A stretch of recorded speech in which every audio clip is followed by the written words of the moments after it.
up my bill. I'm Rosalind Jordan.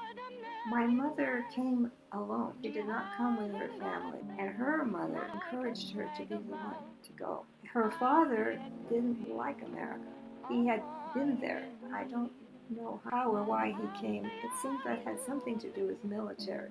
I'm not sure. But he said he didn't like the speed up system. It's what it was called when you pit one worker against the other. Do it faster, faster.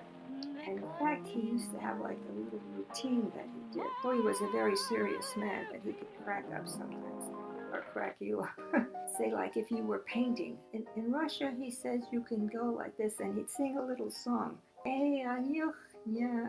He would sing. That's the way my mother told it. But in America, none of that. Yankee Doodle went to town riding on a pony. He'd learned that. That was his little routine. He felt it was taking something out of people's lives to be rushed all the time. Kind of person that said you ought to smell the roses. But he was a hard-working man. He ran sort of a taxi service, which was a horse and buggy. My mother's mother. She wanted a better life for her children. She thought of that. She didn't have the same feeling. And my mother was the one that was, the closest to her. She helped her delivering milk from door to door, in big containers. And then my mother worked too. She learned a trade. She was quite a good dressmaker those days. I don't know if an electric machine, I doubt it. And they had relatives. Her mother, my grandmother, saved up whatever it took, sent her off to Bayonne, New Jersey. That was where some cousins lived. And they adored my mom. Oh, Ruthie, you're such a dreamer. They appreciated her. She was like that. And she was a very delicate kind of person and a dreamer. And my father was the opposite in a way, almost every way. Certain basic ideas they had the same.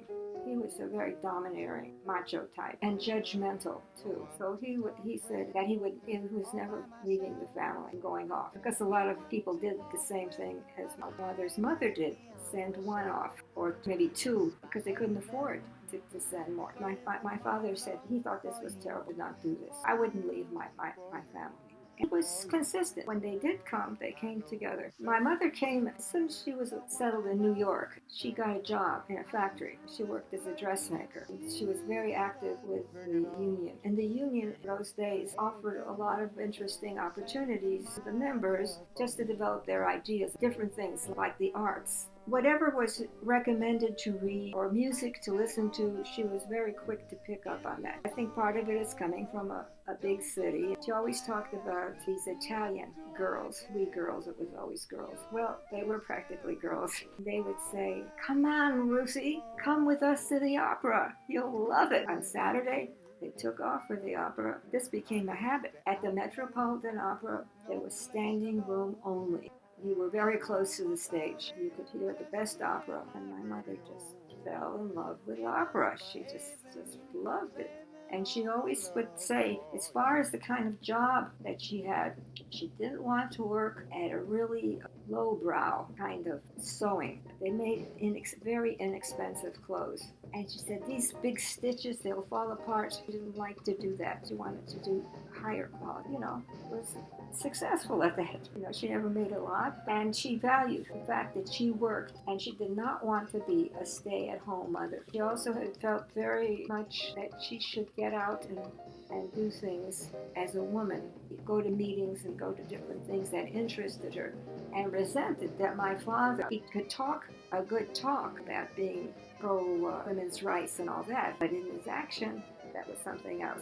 I identified with her. She was so quiet-spoken. We had sometimes meetings in our house even, so I would sit beside her. She whispered to me, tell me what she disagreed with. I said, well, why don't you tell them? Tell them, Mommy. Oh, no, she said, I can't. Get cold feet. I can't talk in front of people. It's for her friends. She always had her ideas, but she could not really speak out.